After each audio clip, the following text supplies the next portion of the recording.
Hey, and welcome to the Property Legacy Podcast. This episode is all about sales. Now, in property, people don't think you're a salesperson, but you definitely are. So today we're joined by Steve Logan, who looks after sales techniques and teaches sales to lots of businesses. And today we're going to look at the realms of sales within the property business, so you can sell to your service accommodation clients if you've got Airbnb, or you can sell to your next investor to make sure they're going to spend $200,000, $300,000 on your next deal. And this is how sales can help you. Thank you so much for joining us. Would you like to introduce yourself? So I'm Stephen Logan, the business facilitator. I teach sales, education, performance in order to get better results for you and your business. Fantastic. And can you tell us a little bit about how you got into sales and what you do now? What's the journey kind of been? All the way back to being in school, when I'd go to cricket matches and my mum would send me with multi-packs of chocolate bars and cans of Coke and things. And they'd be in my cricket bag, and next thing I know, the boys are paying 20p a Mars bar and 20p a can of Coke. So I suppose it started when I was probably 11, 12, 13, without realising that was a business. Without realising I'm making money. It was just, my mum would go, there's your cricket bag. I'd open my bag up and go, oh, okay, you want a Mars bar, 20p. And I'd go on with £2 worth of Mars bar sales, and mum's going, well done. I don't even know what I've done. So I think the phrase, the gift of the gab, has always been associated with me, whether that's being cheeky and scampish as a little boy, to being cheeky and scampish as a little man, as I am now, if you like. It's just the way I am. 20p for Mars bars was quite a while ago. Oh yeah, 30 plus years ago. I remember when Freddos were 5p. Yeah. I remember that. And now it's just like, it's like 5 for £1 now. That's insane. Yeah, that's inflation. Yeah. So what's your background on the sales side? How did you get into doing that as a business? So sales, I started in sales 22 years ago, and it was an opportunity, as business does. It falls into your lap, and I hadn't been well, so I needed to go back to work. So I went to an agency, and I could only do 2 or 3 days a week. So when they said, oh, what can you do? Whatever, what do you want me to do? Because I'm 21, 22, I'm kind of going, what do you need me to do? Whatever, I could paint fences or just give me some work, because I needed to just get back out there having been ill. And they put me in the mobile phone store. So in St Helens, it was a BT Cellnet, and in Warrington and in Wigan, it was the BT shops. So selling old landline phones, and mobile phones as well. So this was before O2 took over. So I was just selling mobile phones. One day in Wigan, one day in Warrington, one day in St Helens. And I just potted around doing that. And then it became a full-time job. And then it became a permanent job. And then it became, quite good at this. Then it became, I've got awards for doing this. And it just kind of escalated into being on a shop floor and people coming in saying, can I have a phone? And me going, what phone do you want? Why do you want that phone? Because I was just curious. Because the nature of the beast, and this is where some people will get very confused, the 3310s and the 8210s, you could take the fronts and backs off and make them change colour. So you didn't have to have that colour phone. Yeah. And all these new cases were coming out, and so it became gimmicky as to what you could have. So you'd have different branded backs or different your football teams, and and it just escalated and escalated from there. So you'd talk to people. So what kind of back do you want on your phone? What do you mean? Do I have? No, you can have look at all these different options you've got.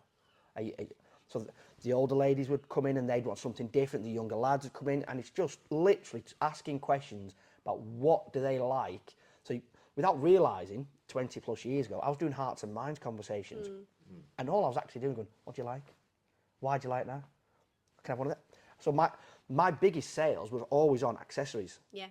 Because all I'd want them to do is walk out with something they wanted, as opposed to it's a mobile phone that does this. Yeah. But what do you want it to look like? What do you want it to feel like to you? I think it's that like bespoke aspect of that too. And although, you're comparing it as just like a mobile phone, that bespoke aspect to selling is applicable in any scenario, in any situation. It's knowing how to have that conversation to spark that with that person that's in front of you, that you're speaking to, that you're making the sale with.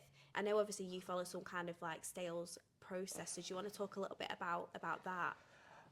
The sales process hasn't changed for thousands of years, and it hasn't. And I may upset some people, and I'm not saying I am Jesus before anyone says anything, but this is what Jesus did. Yeah. He spoke to people, told stories, and then other people went, I like that story, I'm going to tell that story as well. And it just carried on. So the greatest storyteller ever is Jesus. And how many people believe in Jesus, they want to believe in, it's very much, well, I like that, I trust that, I'm going to follow it. Yeah. And the sales process is very similar in respect of, I need to be visibly loud. So I need to get in front of people so that people can see who I am. So that's where the waistcoat came into play, and the stories about the waistcoat may come later. But in order for me to be known, I have to be seen. Yeah. So I have to be seen first. And so whether that's online, social media, videos, being heard on podcasts, etc. That has to happen. Because otherwise I've got nothing. So all the people who want to sell something, but is really shy or really withdrawn, get yourselves a really good marketeer, or a voice, or a language, or a set of words that allows you to be specific, personal, or relevant. Because that literally goes back into what you're saying about the bespoke nature of who we are and what we sell, and who we sell to. We have to be specific, relevant, and personal. Through really simple messages. That I would tips for anyone listening. If you can do that, you're kind of on the right path, because straight away, if you're specific, there's no kind of confusion. Yeah. If you're relevant, Confused people don't buy as well. Confused people don't buy. remove hurdles. And that's the biggest thing. Remove the hurdle. And if that means you have to shrink your audience all the way down to a specific, do it. Don't try and aim for 5,000 people.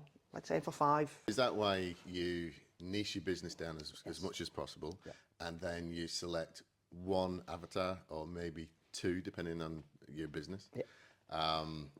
Because that gives you that one person to talk to. And if you can talk to them as though, and they go, I've got the same problems. I've got the same issues. It's like one of the guys I coach. One of the biggest things he came to us for is because he's an electrician, and so was I. We were in the trade, and he wants to kind of look at it from that point of view, rather than it being just some guru somewhere that's sitting next to a Lamborghini or whatever, all that kind of stuff that a lot of people go ooh and ah and TikTok and all that, but there's no real structure behind that. You have to be relatable. And that's the thing about people. And that's why sales has to be an interactive thing, has to be a personal thing. It has to be white to the eyes, sweaty palms kind of connection, because it's the word relatable. Straight away, you've just mentioned, you've got a client who believes in you more, who trusts you more, because they know you've got the story, they know you've got the background, they know you've got the education. So therefore, you go, well, yeah, you get where I'm coming from. Now, another person who needs coaching, who's in a total different sector and from a total different background, will go, you're not for me. And that's okay. Yeah. You knowing that's okay is the best thing about it. Yeah. I know I'm not perfect for pretty much anyone, ask my wife, but I know I'm only suitable for a certain amount of people. Yeah. So when you build your avatar, I do it from 2 different ways. So you talked about the sales process. The first step is being visibly loud. The second one is know your audience. Yes. And if you know who you want to talk to, so that can be a sector-specific thing, which a lot of people do go down that route straight off the bat. They go, okay, I want property construction build. That's my audience. Right, okay. Location. Okay, let's think about where I want to travel. This, that. Or because because it's just me, just 50 miles from in and around Preston. Okay, what's next? What about the characteristics of the person? So when I talk about my perfect clients, I go, right, ideally they are male, because I get on better with males. My language is better with males. Yes, some females can work with me, but the adjustment needed for both parties is bigger. Yeah. So I go male, family orientated. Now, family orientated doesn't necessarily mean they have to have kids, this, that, but they have to trust what a family's about. So the workplace can be the family. And they have to have a budget. Now, I say that to people, and what do you mean? They've got to want to spend money to get better. They can't assume it's just going to happen just because we're doing some social media posts or just because we've got some content going out, it's going to happen. Well, no, if you want to grow your business by £1 million, you kind of got to spend 10% for that to happen. You've got to invest in it. So you've got to want to invest in your people or in your brand or in your culture. Ideally, all three. So if you've got someone who's already there, you're not selling to them anymore. You're just advising them of which way to go. That may be me, that may be somebody else. But that's the best thing about it. Once they're already stepped into that place of wanting to spend, now we can go, okay, now we can justify where you want to spend and what return on investment you want from your spend. When we're thinking about people specifically, the majority of people that are into our podcast or are our target audience who watch and listen to us and we connect with and find out about us every time we're connecting with people and we're out networking and we're posting content and they're finding us. The majority of these people are people that are wanting to work with investors. So what advice can you give to those people? What is their, how can they become a salesperson in that realm? Because a lot of people, especially if they're starting out and property is a passion project, you still have to learn how to do the sales. Yep. So what advice could you give them? Be ready. And when I say be ready, you've got to be pitch ready. You've got to know your pitch inside out. You've got to know what you want to say, no matter who's in the room. So that can be as vague as it needs to be, even though it needs to be specific. But if you're in a room, and if you're in a room and you've got 25 investors, you know what your pitch is. If you're in a room of general networking, when you've got account managers over there, you've got Juice Plus people over there, you've got all your other B&I shout type events where you've got one of each sector in the room, and you're going, right, okay, there's 25 different heads here. Who's relevant to me? You've got to have your pitch ready, not for the generic, but it needs to be, because you don't know who knows who. But at the same time, you've got to be specific to the accountant who knows people's businesses who've got money in their bank and going, they could spend some money. You must have 300 clients who are profitable. Are they looking for an investment opportunity? So you've kind of got to tell a story that's relevant to them, but at the same time, vague enough that everyone's engaged with. No, you don't. Forget the vague. Forget the vague. As we've talked about, be specific, niche down, understand your audience. I'm looking to speak to an accountant. Even point them out in the room. I went to an event, it'd be 2 years ago, and I'm driving to the event, I had my pitch ready. Oh, by the way, I practice my pitch in the shower before I get in the car. And then I practice it in the car before I get to an event. So when people look at me and go, you're good at that. Yeah, it's my business, it's my life. I have to be good at it. You put the effort in. I have put the time in. You have to put the time in. Yeah. You've put the time into growing your business, being as good as what you are, what you do. I've got to do the same. It's not you're not just a salesperson. It doesn't just happen. No. You have to invest the time into being as good as you can be, because your audience only gets one shot at you. So I went to playing golf, went to Warrington, and there was a gentleman went round the room. I had the pitch ready, and he went round the room, and this gentleman said, "I'm a marketeer. I work in construction. The biggest problem I've got is I give the leads to people, but they can't close them. So I get the blame for not doing good marketing." Came round to me. I work in sales. I love working with marketeers, especially in property construction, who've got customers who can't close deals. Do we know anyone? Literally eyeballing them across the room. Yeah. Afterwards, he came up to me and went, "Is that targeted to me?" Funnily enough, yes. I saw an open door. I saw an opportunity. How many people would see that opportunity? I will literally stand in a room of networks and go, did you see what they said? They are looking for you. Yeah. Oh, did they? Yeah. So being a salesperson or being in sales, it's not all about the skill and the graft and the practice that you put in. It's the opportunism. It's wanting to be sales. It's thinking about it. It's a mentality. Yeah. It's a discipline. It's not just I'm a now salesperson, look at me. So you can put 10 people in this room today, I could teach them all how to sell. But if they don't want to sell, they don't think about selling, if they haven't got a sales culture in the business or in the mindset, it just won't work. I have conversations with a lot of people who find selling icky, but you're running a business. You're running your business, and the main reason we all run our businesses, regardless of passion, things that we love, that we're supposed to do it, is so that our bills are paid and we've got money and we can have a nice life. We don't do the sales. So it's transactional, isn't it? Yeah. Without sales, business fails. Yeah, literally. It's not rocket science. No. So everyone in your business, whether it's 1, 2, 10, 20, 100, are in sales. Yeah. One way or another. Now, the level of sales and the competence of sales and the mindset of sales within those people do need to change. Yeah. Because we don't want, if you've got 100 staff, you don't want 100 people selling, because you don't, because that's not going to work.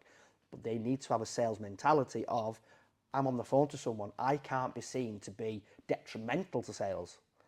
There needs to be a sales culture. There's so many places and so many people who I talk to. If I said to them, have you got a sales culture or an anti-sales culture in your business? You know, what does that mean? Well, do you want more sales in your business, or does your business do everything in its power to stop sales happening? Oh yeah, we've got loads of people. Imagine that. Imagine having a business where you can literally pinpoint people and go, you don't want more business. You don't, oh no, I don't like it. I don't like sales. Without sales, business fails, just for the record. You are aware of that, people. And you can literally see the faces go, oh, right, okay. So do I need to... It's just a different mindset. Those who aren't in sales just need a different mindset that allows them to be more positive about people. That's all you're doing is helping. Because the ones who aren't the salespeople, so your accounts, your finance, your delivery drivers, your tradespeople who are in and around on site working for you, imagine if they could... The biggest thing that happened to McDonald's, do you want fries with that?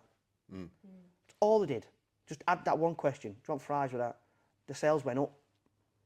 If you've got lads on site, girls on site in the office, on the phones, this, that and the other, and they just ask one question more a day, one positive question a day, are you happy with the service you're getting? Yes or no? I am, yeah. What's good about our service? It's this. Brilliant, I'm going to use that next time I'm on the phone to these people. People keep telling us our service is really good because of X, Y and Z. Now we can tell stories. Yeah. Now we can use it for social media. Yeah, social proof. But that's where businesses that are switched on put one of the best people in reception. Yes. Because they meet the customers coming in. They they might not be the salesperson, but why not? Why not put your salesperson on reception that's going to be the one that gets all the leads? Imagine that opportunity as a salesperson. Yeah. Like being at an expo, wouldn't it? Yeah, exactly. Imagine being at an expo and 500 people walk past you and you haven't got salespeople on the stand, or you haven't got people engaging on the stand, and you've sent people who don't want to actually be there and they sit behind a table on the phones. Oh, I'm posting. Are you really? Or handing out the leaflet. That's it. Standing on the corner going, come and see us later. Come and see us later. We've got some goodies. Do you want a free sweetie? Yeah. Imagine being that business who've put that much money into a stand, spent thousands of pounds, because not just the stand you've paid for, it's all the gadgets, the gizmos, and the people's time. Imagine spending all that money and getting nothing back, and then going, I was a waste of time. Whose fault is it? Yours. I know you've spoken about your experience with people in property. You've done quite a lot of work with commercial property. So do you want to talk about kind of your experiences and, potential case studies of people that you've worked with in that kind of realm and how you've helped them? So the electrical contractors in the Northwest as well who we work with, we started working with a sales team. We put a sales training module in play for all the sales team. We'd go and see them once a month. We'd just do a day of sales training. And then we developed it into what we call the culture of excellence, which is now the behaviours of the sales team. So not just the skills, but the behaviours, time, preparation, presentation, all these different things. They liked it, and then started doing it with the operations team. So we score every member of staff. It's kind of like a 360, but everyone, different people can score each other as well. So now you've got this team culture of we need to be better, and we can see our scores of where we're dipping. Now, we're not saying everyone needs to be an 8 out of 10, 9 out of 10 in behaviour and timekeeping and the rest of it. But if you've got a team who are all pulling together and going, well, your skill's that, your behaviour's that, I'll complement it with my skill and my behaviour, that's brilliant, because I'll lift you and you lift me when we need to, because that's the team ethic of it.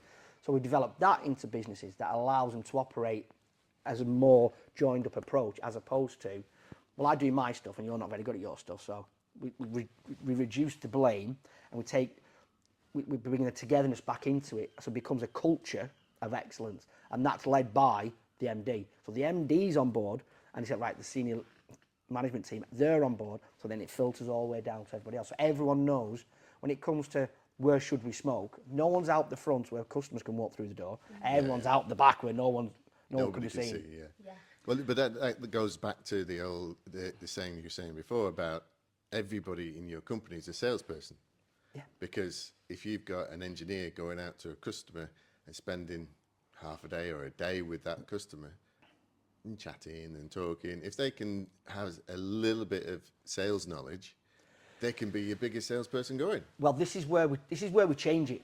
We don't call it sales training to non-sales people because they don't like it. Because it puts barriers up. Because they find it icky, and they go, "Oh, I'm not a salesperson." Okay, how about we just call it communication skills? Yeah. Having a chat.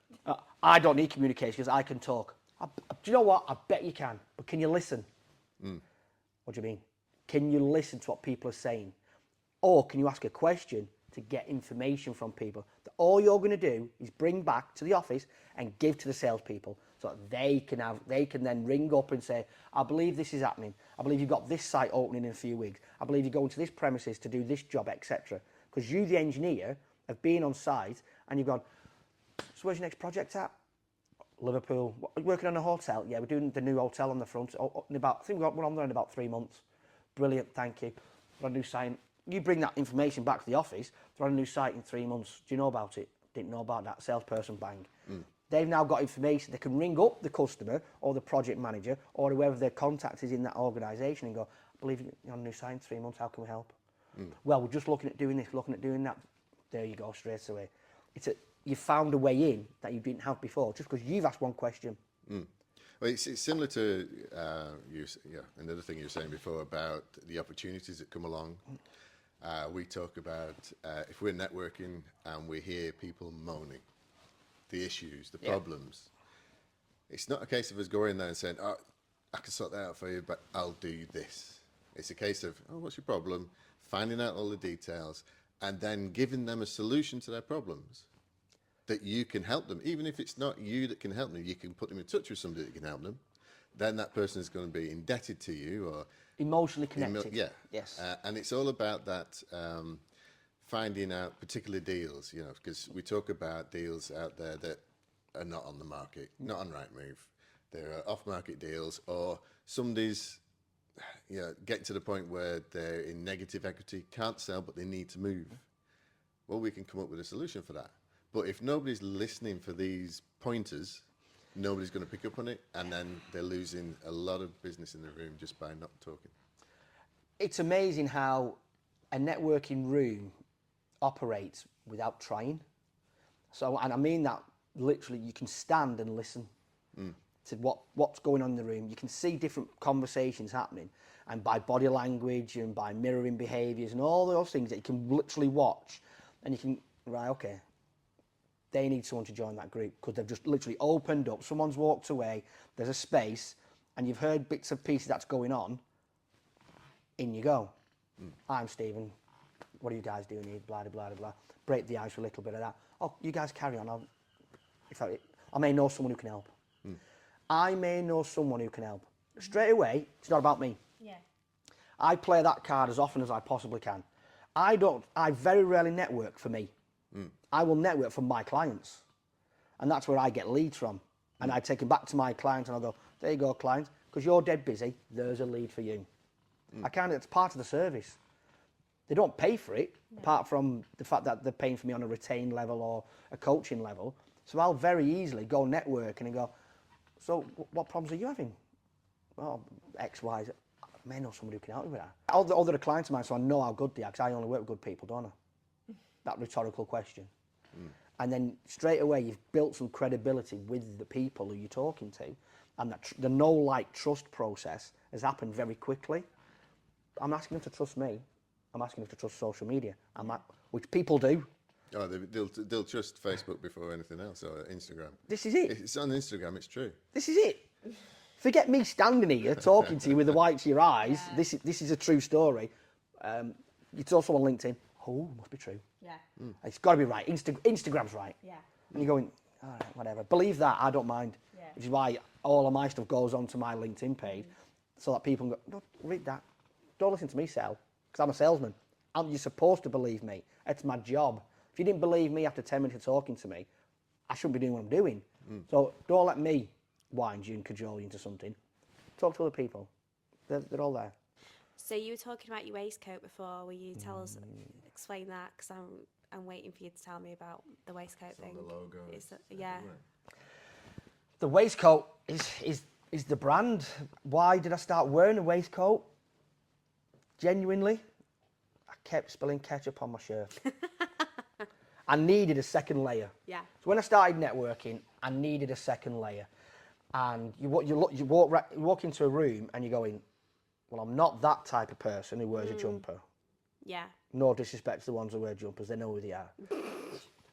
I'm not that type of person who wears a three-piece suit. Yeah. Because again, no disrespect to you know who you are. And I'm not the guy who's just going to wear a t-shirt or this. I needed something as a second layer.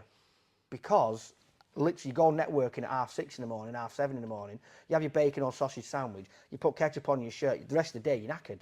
You're done. Yeah. So I needed a second layer. So the waistcoat was one of those things of, it's different. I've got some in my wardrobe. Because when you go to weddings, you buy a three-piece suit. But then you never wear waistcoats ever again. No. They're just hanging in your wardrobe. So I had like 5 waistcoats in my wardrobe that had never been worn. So I'm looking through my wardrobe going, how can I be different? I need a second layer. I can't wear a jumper. I can't wear a three-piece. I don't want to wear a jacket. I've got a waistcoat. So I started wearing waistcoats. And I've never spilt ketchup or brown sauce on a waistcoat. That's the silly irony of it. And then, so then it kind of just stuck. So then I was networking, and it just became, he's the guy in the waistcoat. The guy in the waistcoat's here. And it carried on, and that's where then it was easy for it to become the logo, easy for it to become kind of brand recognition, easy for it to become a cultural thing. Because when you think about people in waistcoats, it's a waiting on staff, it's delivery, it's a service provider. Yes, you've got your ice cream men, but they still serve ice creams. There's only really the snooker player one I get that it's not really in keeping what I'm looking for. But yeah, I'll come play sport with you. Yeah. But yeah, it's a second layer, so I didn't stain my shirt. That's good though. Good practical advice. Yeah, and it's something that again, it's just that personable, like relatable thing. It doesn't have to be this. But it's what it's become. Yeah. What the waistcoat's actually become now is a cape. Yeah. When I'm wearing it, I'm in work. Yes. So, COVID. Yeah. So you'd see so many people in the t-shirts, and during COVID, networking, one-to-ones, I was in my waistcoat. I was dressed for work. Yeah. Got out of, my wife was absolutely unbelievable during COVID with the kids, and her business went through the roof. So we just kept a routine. Yeah. But my routine is the waistcoat. Yeah. I turn up to do this. Yeah. I'm in work mode. It's your uniform.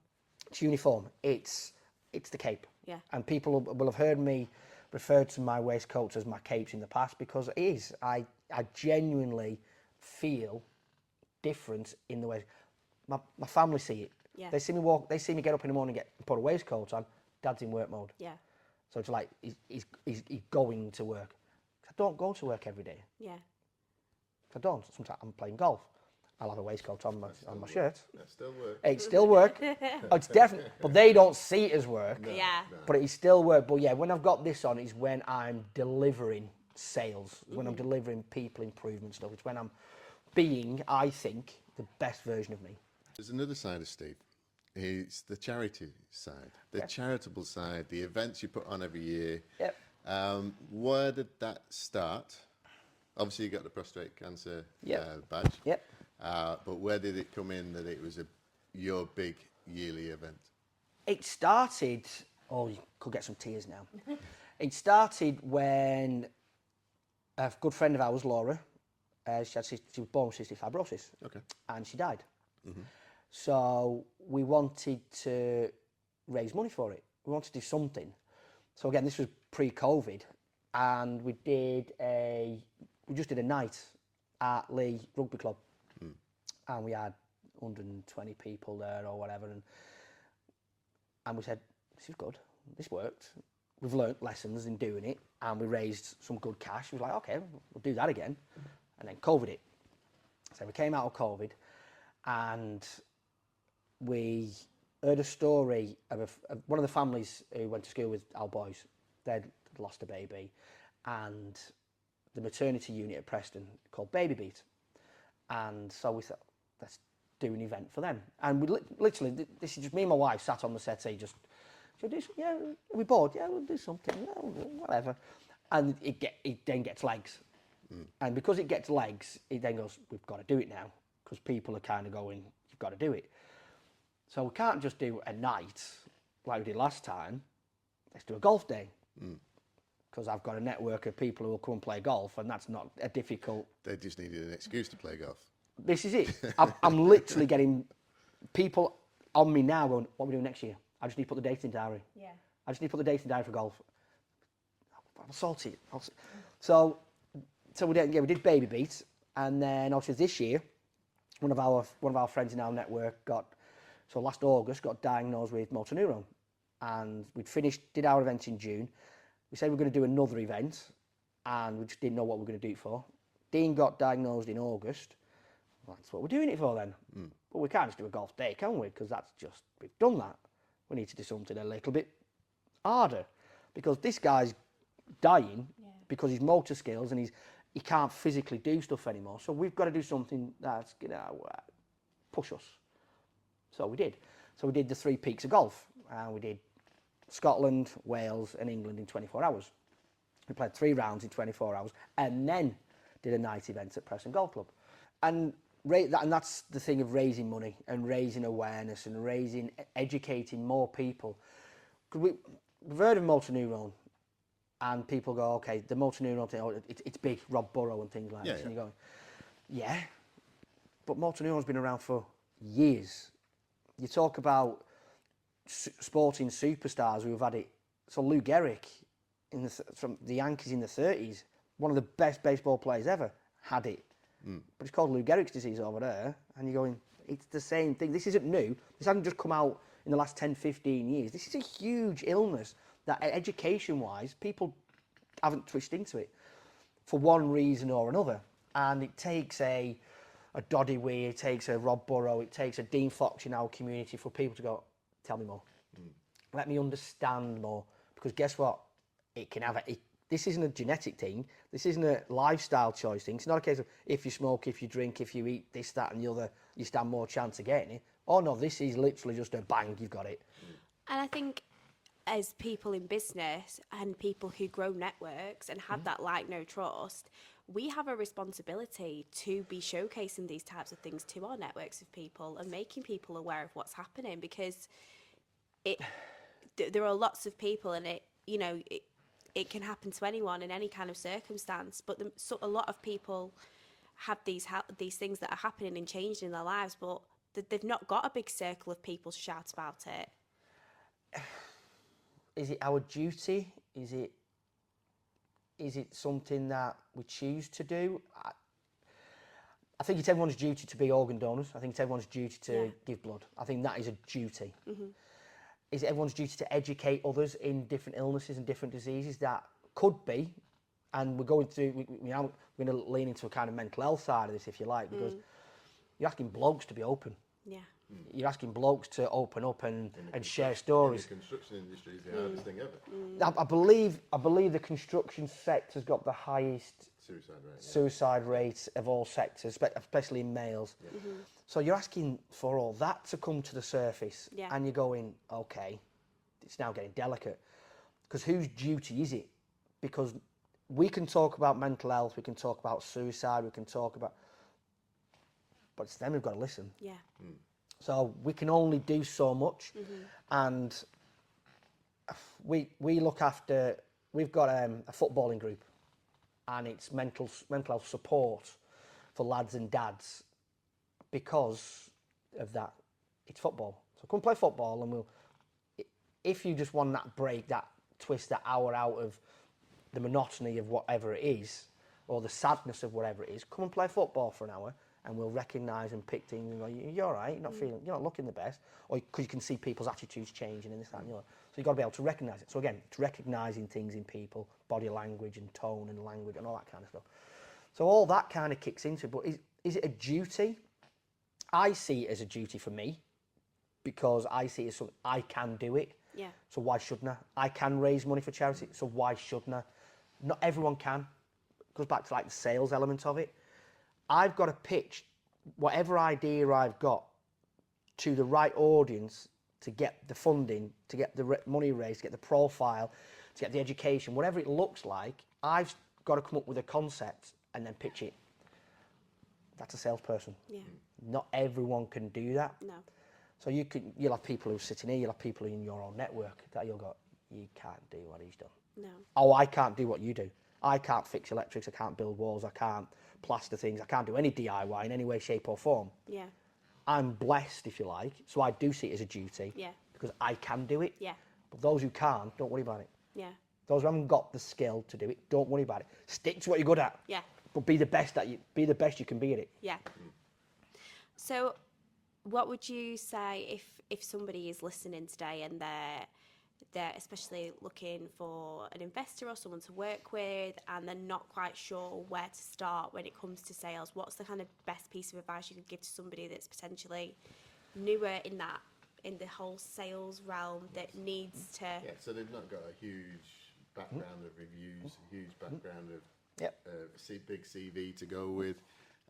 It's their first project, they were looking for funding, and it's just how do you kind of attack that sales approach, the pitch?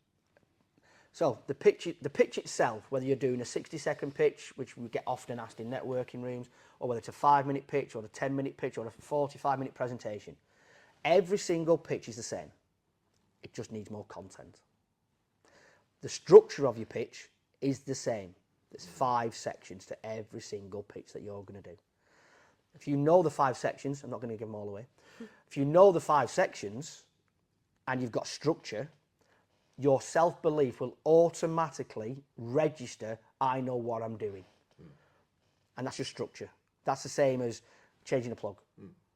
I know that goes there, that goes there, that goes there. I can do it with my eyes closed, do it when I'm behind my back. It's natural, it's done. It's habitual because you've practiced it and you've done it. Those who don't know how to pitch won't like it because they've never done it before. Because that's sales. It is, but it isn't. Because if you don't do it, you ain't going to get the sale. But even if you do it, doesn't mean you're going to get the sale.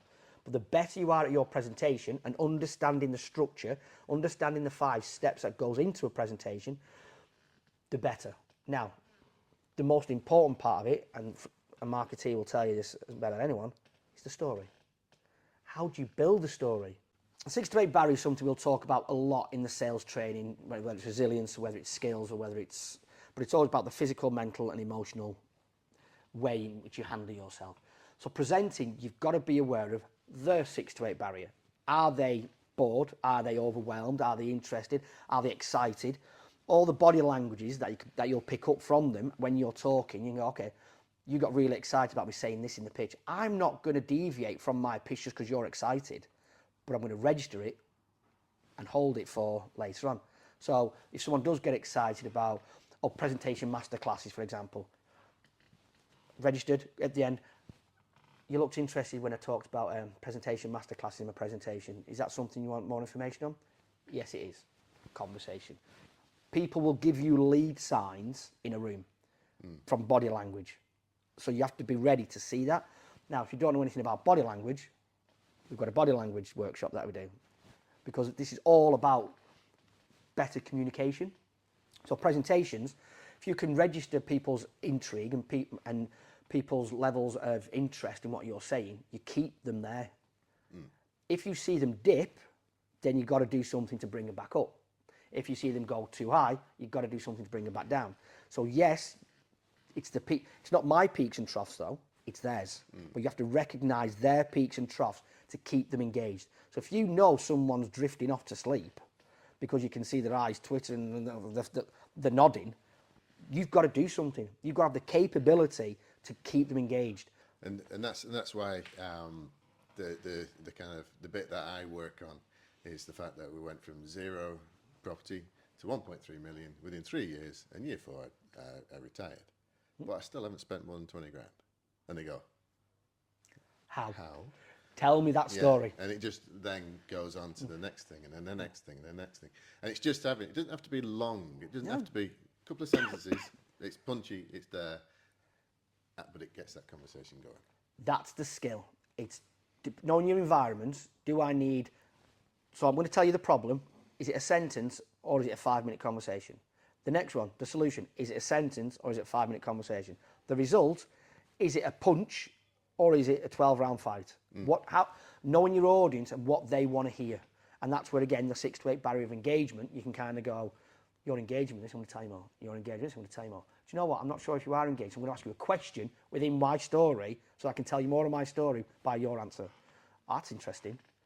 Having the skill to do that and having the awareness to do that, because again, it's awareness. It's not all about a skill, but the skill is in understanding the comprehension of the person. Have they understood what you're saying? Yeah.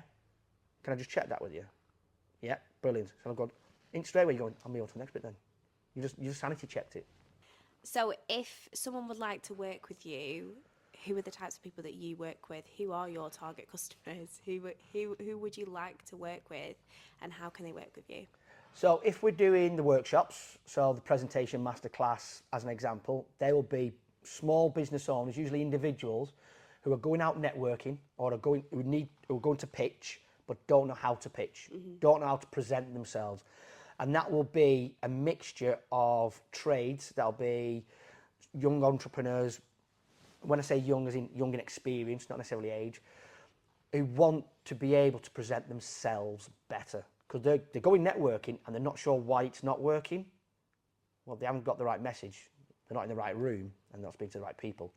Getting them to understand that, giving them that education. So that's one type of audience to work with. Then we've got the business owners, again, probably in the property construction and build sector. Who've got teams, and they're going, well, we're really good at this, but why isn't everybody else working to the same kind of standard? So that's the culture of excellence workshop. So we put culture into a business that allows them to operate on an even keel. So everyone is performing and everyone's delivering. Because if everyone's behaving, then everyone's performing, then results improve. That's just natural. That's not a kind of voodoo SEO type thing. This is what happens. If we all behave better, we'll all perform better and we'll get better results. So it's understanding the businesses that if you're a business lead and you're going, I know my business can operate better, but I'm not sure how, the Culture of Excellence workshop fits into that. And then you've got your sales teams. We've got 19 workshops all around sales behaviours, sales culture, sales attitudes, how to close, when to close, why to close, body language, as we've touched on all these different things.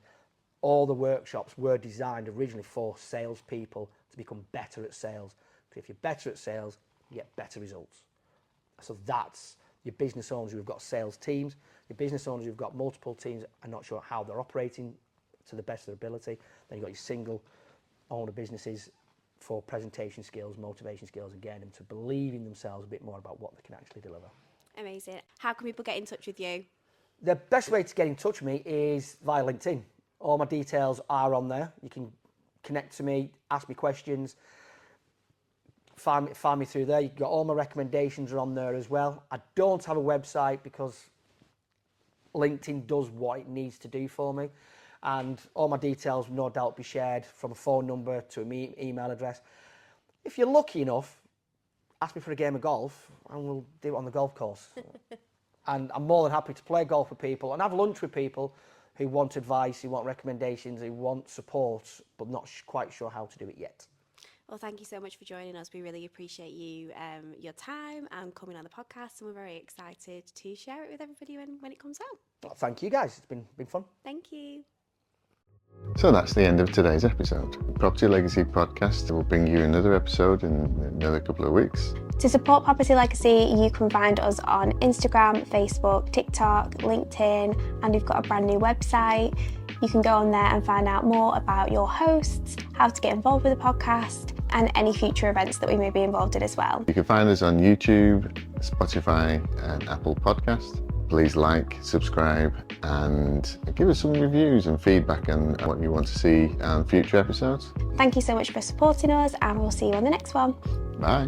Bye.